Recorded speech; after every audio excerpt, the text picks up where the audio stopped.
جو اربوں خربوں انسان ایک ہی طرح بڑے پرفیکٹ طریقے سے پیدا ہوتے چلے جا رہے ہیں، تو یہ کسی کی پیچھے کاریگری ہے۔ تو آج ہم اس چیز کو سمجھ سکتے ہیں کہ یہ کتنا بڑا معجزہ ہے، کتنی بڑی بات ہے کہ ایک نطفے سے کسی کا تخلیق کر ڈالنا۔ تو خالقہ کا مطلب ہوتا ہے اس نے پیدا کیا۔ اس پورے لفظ کا مطلب ہی اس نے پیدا کیا، یعنی اس نے کا ترجمہ بھی آپ اس کے اندر لے کر آئیں گے۔ اور ہو جو ساتھ لگا ہوا ہے اس کا مطلب ہے کہ انسان، یعنی اس انسان کو پیدا کیا، جیسے کہ یہاں پہ ترجمہ میں آپ دیکھ رہے ہیں کہ اس نے پیدا کیا اس سے، تو اس سے کا ترجمہ کہاں سے آیا؟ ہو سے آیا، یعنی ہو کی ضمیر، یعنی اس انسان کو اللہ نے پیدا کیا اور پھر کیا کیا؟ فَقَدَّرَہُ، تو اس نے تقدیر مقرر کی اس کی۔ فا ایک حرف لگا ہوا ہے جس کا مطلب ہوتا ہے پھر یا پس، اور قدرہ اس نے تقدیر مقرر کی، ہو اگین انسان کی طرف اس کی ضمیر جاری ہے کہ اس کی، ٹھیک ہے۔ اچھا، اب قدرہ کا آپ ترجمہ دیکھیں گے، جیسے یہاں پر تقدیر مقرر کی، یہاں پر یہ ترجمہ آ گیا۔ کسی جگہ آپ ترجمہ دیکھیں گے، جیسے میں ایک دوسرے قرآن سے ترجمہ دیکھ رہی تھی تو وہاں پہ تھا کہ اس نے اندازہ مقرر کیا اس کا، تو اندازہ مقرر کرنا بھی اس کا مطلب آ جاتا ہے۔ اور یہ ڈفرینٹ طرح کے مطلب ہمیں کس چیز کی طرف رہنمائی دیتے ہیں، اس لفظ کو سمجھنے سے ہی یہ بات سامنے آئے گی، پتہ چلے گی۔ تو قدرہ کا جو لفظی معنی ہے وہ کیا ہوتا ہے، پہلے اس کے روٹ ورڈ دیکھیں، قاف دال رے، اور قدرہ کا مطلب ہوتا ہے اندازہ لگانا، یعنی اس کے دو تین مطلب آتے ہیں اور سارے پھر مختلف مواقع پر مختلف طرح کے معنی مراد ہوتے ہیں آیت کے حساب سے۔ تو ایک معنی قدرہ کا مطلب ہے اندازہ لگانا، پھر اسی طرح سے جو چیز اوجھل ہوتی ہے، چھپی ہوئی ہوتی ہے، اس کو بھی قدر کہہ دیا جاتا ہے۔ اور اس کے ساتھ ساتھ قدرت پانے، قوت کے میننگ میں بھی یہ لفظ استعمال ہوتا ہے۔ تو تین طرح کے مطلب آپ نے دیکھے۔ تو اب یہاں پر آپ دیکھیں کہ قدرہ کا جو میں نے جیسے آپ کو بتایا کہ ترجمہ میں بعض اوقات لکھا ہوتا ہے اندازہ لگانا، تو ہم بھی جیسے اردو میں بھی لفظ کہتے ہیں کہ اچھا یہ اندازہ میں نے لگایا، جب ایک انسان کے لیے یہ لفظ استعمال ہوتا ہے اندازہ لگانے کا، تو اس میں غلطی کی گنجائش ہوتی ہے کہ انسان نے اس چیز کا اندازہ لگایا۔ وہ ٹھیک بھی ہو سکتا ہے، آپ کہتے ہیں میرا اندازہ دیکھا بالکل ٹھیک نکلا، کبھی آپ کہتے ہیں او میرا اندازہ تو غلط نکلا۔ تو انسان جب اندازہ کا لفظ انسان کے لیے استعمال ہوتا ہے، قدر جیسے عربی میں قدر کہیں گے اور اردو میں اندازہ لگانا کہیں گے، تو اس میں غلطی کی گنجائش ہے۔ لیکن جب یہی لفظ قدرہ کا اللہ تعالیٰ کے لیے استعمال ہوتا ہے تو اس کا مطلب ہوتا ہے کہ کسی چیز کا اندازہ لگانا، مطلب بالکل فٹ بیٹھنا، ٹھیک ٹھیک جو ہے وہ اس چیز کا کرنا۔ اور قدر کا لفظ کائنات کے لیے بھی استعمال ہوتا ہے، انسان کی تخلیق کے لیے بھی استعمال ہوتا ہے کہ اللہ نے اس کا پھر اندازہ مقرر کیا۔ اور اس سے مراد کیا ہے؟ اس سے اس معنی کے اندر دو باتیں مراد ہوں گی۔ ایک تو یہ کہ جب اس نے اس کو تخلیق کیا، پھر اس نے اس کا اندازہ مقرر کیا کہ اتنا ٹائم پیریڈ یہ جو نطفہ ہے یہ اپنے تخلیق کے مراحل پورے کرے گا، یعنی وہی بات کہ لوتھڑے سے وہ مضغہ بنے گا، مضغہ سے پھر آگے اس کے ہڈیاں بنے گی، عظام بنے گی، اور پھر اس کے بعد وہ ایک پوری تخلیق اس کی ہو جائے گی۔ تو اس چیز کے لیے کہ اتنے ٹائم پیریڈ، وہ کیا ہے تقریباً 9 ماہ کے اندر جو رحم مادر میں ایک بچہ پرورش پاتا ہے، اس کے لیے قدرہ کا لفظ یہاں پہ استعمال کیا گیا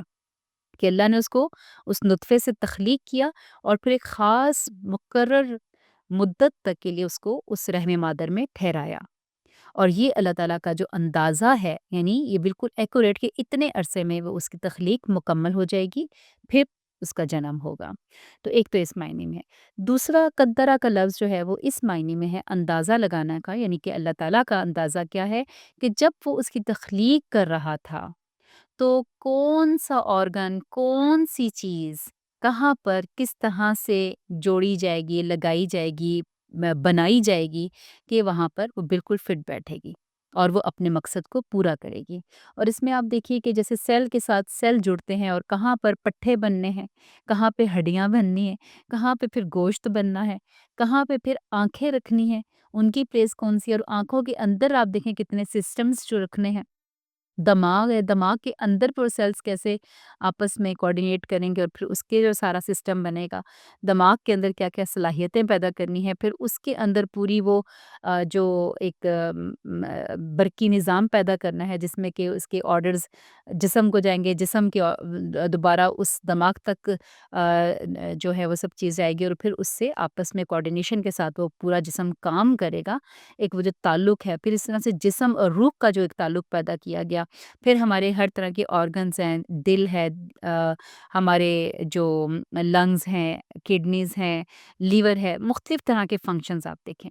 تو یہ اتنی کمپلیکیٹڈ چیز ہے انسان، اور پھر اس کے ساتھ پھر اس کو زبردست قسم کی صلاحیتیں، دماغی صلاحیتیں اور اس کو وہ قوتیں دے کر بھیجنا، تو اللہ تعالیٰ کہتے ہیں ثم خلقًا آخر، پھر اس کو ایک اور ہی تخلیق بنا کے کھڑا کر دیا، یعنی کہاں سے بات شروع ہوئی تھی نطفے سے اور کہاں اس کو کچھ اور ہی بنا کے سامنے اللہ تعالیٰ لے آئے، تو یہ اس حکیم و خبیر کا اندازہ ہے، اور جب بھی اللہ تعالیٰ کے لیے اس اندازے کے لفظ آپ استعمال کریں گے تو مطلب کیا ہوگا؟ بالکل ایکوریٹ چیز جس میں مکمل پرفیکشن ہے، کوئی غلطی کی گنجائش نہیں۔ تو مجھے امید ہے کہ یہ دو معنی آپ کو قدر آ کے سمجھ آ گئے۔ اب جو یہاں پہ آپ کے سامنے ایک اور معنی لکھا ہے کہ اس نے تقدیر مقرر کی، تو اس کا مطلب کیا ہے؟ تقدیر مقرر کی یعنی کہ اس نے اس کو نطفے سے پیدا کیا، پھر اس کی تقدیر مقرر کی کہ اب جو ہے اس کو دنیا میں آنا ہے، دنیا میں اس کا یہ انسان جو ہے وہ مرد ہے، مرد کی صورت میں آئے گا یا عورت کی صورت میں آئے گا، اس کو کون سا ماحول دیا جا رہا ہے، کون سا گھرانہ دیا جا رہا ہے، اس میں اس کا رول کیا ہوگا، اس کو جو رول دے کے بھیجا گیا ہے یہ اپنی لمٹ سے اپنے رول کے اندر رہتے ہوئے کیسے اس مقصد کو اپنی زندگی کے پورا کرے گا، اس کو کون کون سی صلاحیتیں دی گئی ہیں، تو وہ جو پوری تقدیر ہے، اور اس میں ہم جیسے ایک حدیث ہمیں اس میں رہنمائی بھی کرتی ہے کہ رحم مادر میں پہ جب بچہ یعنی تخلیق ہو رہا ہوتا ہے تو رحم مادر پہ ایک فرشتہ جو ہے وہ 5 مہینے یعنی جب وہ روح پھونکی جاتی ہے تو اس کو اس پہ اس کی تقدیر لکھ دیتا ہے، جس میں بنیادی چند باتیں ہوتی ہیں کہ انسان جو ہے یہ اس کی کتنی عمر ہوگی، اس کو کتنا رزق ملے گا، اور یہ شقی ہوگا یا سعید ہوگا، یعنی بدبخت انسان ہوگا یا نیک بخت انسان ہوگا، کیسا انسان ہوگا۔ اب اس میں بعض لوگ کوشچنس کرتے ہیں کہ اچھا یہ تو پھر اللہ تعالیٰ نے خود ہی لکھ دیا، تو پھر ہم تو جو کر رہے ہیں اس کا تو کوئی نہیں، یعنی آپ ذہن میں رکھیں کہ تقدیر کیا ہے؟ علم اللہ السابق، اللہ تعالیٰ کا آلریڈی جو نالج ہے، اللہ تعالیٰ کا جو علم ہے، اللہ تعالیٰ کو پتہ ہے۔ دیکھیں میں اور آپ بھی جتنا ہمیں ایک سینسس کے ساتھ ایک علم دیا گیا، مثلاً اگر میرے بچے ابھی اسکول گئے ہوئے ہیں تو مثلاً میں ہی کہہ سکتی ہوں کہ ہاں جی وہ 3 بجے تک اسکول سے پہنچ جائیں گے، تو یہ میرا کون سا سابقہ علم ہے کہ وہ روزانہ تقریباً ان کی وین ان کو اسی وقت چھوڑتی ہے، تو میں ایک اندازہ مقرر کرتی ہوں کہ وہ اراؤنڈ 3 o'clock وہ پہنچ جائیں گے، تو اگر وہ پہنچ جاتے ہیں اور آپ کے اچھا اچھا آپ نے تو پہلے ہی کہہ دیا تھا، آپ نے کہا تھا تو وہ اسکول سے اس ٹائم پر پہنچے ہیں، تو آپ کہیں گے کہ نہیں یہ تو میرا ایک نالج ہے، تو انسان کو بھی اپنی لمٹس کا تھوڑا بہت جو نالج دیا گیا، تو اللہ کی ہستی تو اللہ کی ہستی ہے، جس نے تخلیق کیا، جس نے پیدا کیا، جس کو ہر چیز کا پچھلا اگلا ہر چیز پتا ہے، تو وہ علم اللہ سابق ہے، تقدیر، ٹھیک ہے، اس لیے نہیں ہے کہ اللہ نے پہلے لکھا اور ہم پھر اس کے اکارڈنگلی عمل کرتے ہیں، بلکہ جو ہم نے عمل کرنا ہے تو اللہ کو پتہ ہے کہ اس نے آگے چل کے کیا کرنا ہے۔ اللہ تعالیٰ قرآن پاک میں خود سورہ لقمان میں فرماتے ہیں کہ صرف وہی ذات جانتی ہے کہ ماذا تکسب غدن، کہ ایک انسان کل کیا عمل کرنے جا رہا ہے، وہ کل کیا کمائی کرنے جا رہا ہے، تو یہ اس کا علم اللہ سابق ہے، تو اس نے تقدیر مقرر کی۔ تو آیت تھوڑی سی مشکل ہے لیکن مجھے امید ہے کہ یہ آپ کو سمجھ آ گئی ہو۔ پھر فرمایا کہ ثم السبیل یسرا، پھر اس نے راستہ کو آسان کیا اس کا، ثم پھر یہ آپ پہلے بھی لفظ پڑھ چکے ہیں، سبیل، سبیل سین بے لام اس کا روٹ ورڈ ہوتا ہے، اور اس کا مطلب بھی ہوتا ہے کہ ایسا راستہ جس پہ آسانی کے ساتھ چلا جائے، مطلب اس کا راستہ ہی ہے، لیکن کس راستے کے لیے استعمال ہوتا ہے؟ جس پہ آسانی سہولت سے انسان چل سکتا ہے، اور اگین پھر آگے مزید لفظ آ گیا کہ یسرا، کہ اس کو آسان کر دیا اس نے، تو یسر کا مطلب آسانی ہوتا ہے، اور یہ سین رے اس کا روٹ ورڈ ہے، تو اس کا مطلب کیا ہے؟ اس کے بھی دو مطلب ہے اس آیت کے، ایک تو یہ کہ انسان کی تخلیق کے پیچھے بات تھی کہ وہ پیدا کیا نطفے سے، پھر اس کو جو ہے اندازہ مقرر کیا، تو اب کیا اس کے لیے کون سا راستہ آسان کیا؟ اس کا دنیا میں آنے کا راستہ، جیسے رحم مادر سے اب دنیا میں آنے تک کا جو رستہ ہے وہ اللہ نے آسان کیا۔ یہ اللہ تعالیٰ کی کاریگری ہے کہ ایک عورت سے جب بچہ ڈیلیور ہوتا ہے تو اس کے لیے وہ پھر فطرت جو ہے اس کو وہ آسانیاں اس کے لیے پیدا کرتی ہیں، جو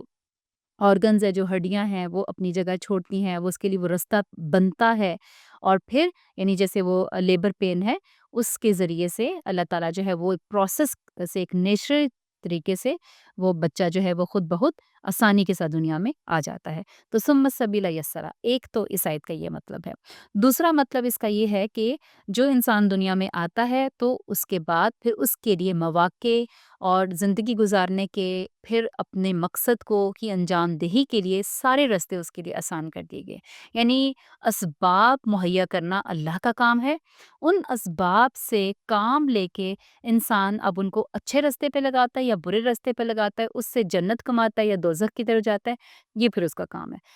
سبیل ہر ایک کے لیے آسان کر دی گئی ہے، اور یہ بھی اس کا معنی ہے کہ سیدھا رستہ جو ہے، جو سیدھا رستہ جا رہا ہے سبیل،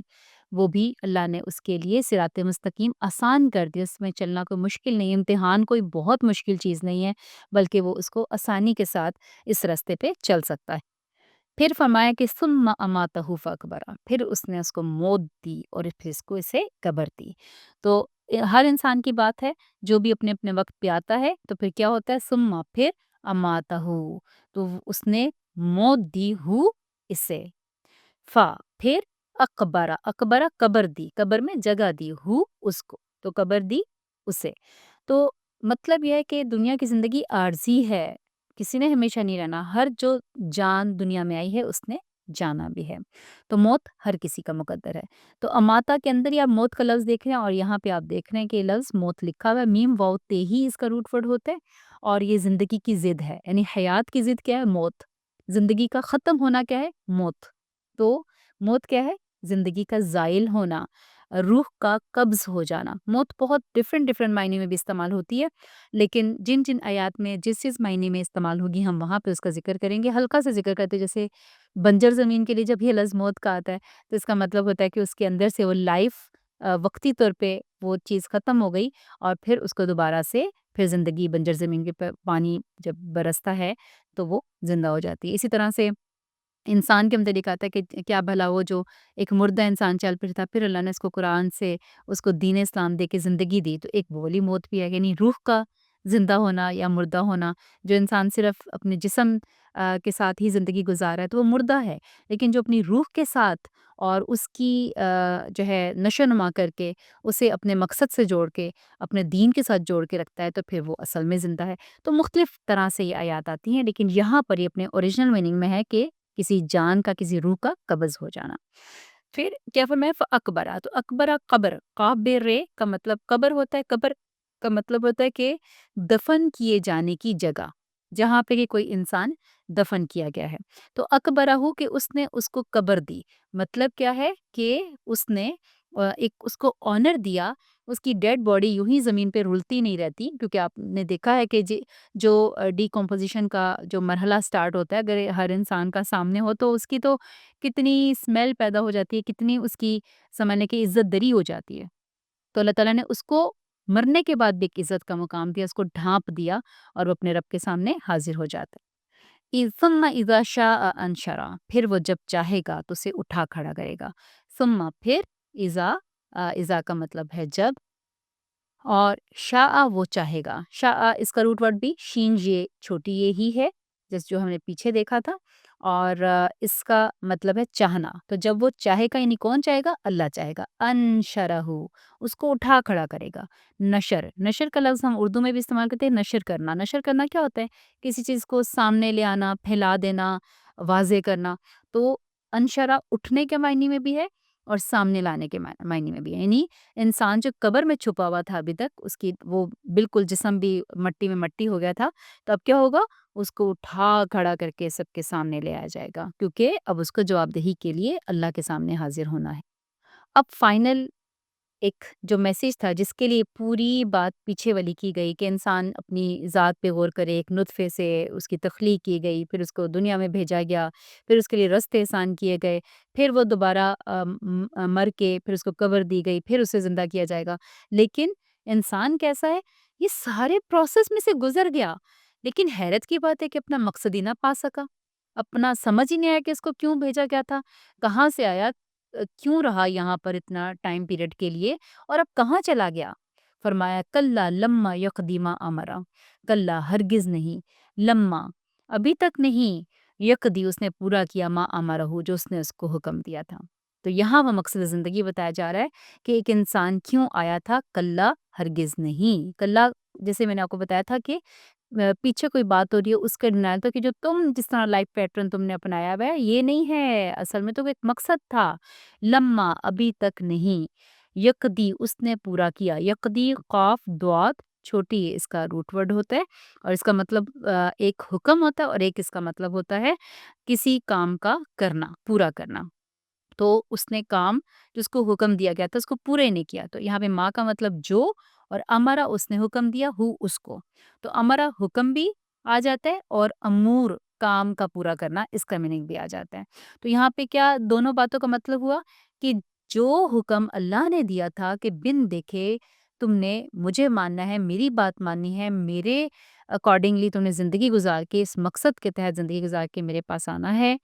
تو تم نے وہ مقصد پورا نہ کیا۔ جیسے وہ ایک شعر آتا ہے نا کہ جس کام کے لیے دنیا میں آئے تھے تم نذیر، خانہ خراب، تو تجھ سے وہی کام رہ گیا۔ تو انسان جو ہے وہ کیوں نہیں سوچتا کہ یہ سب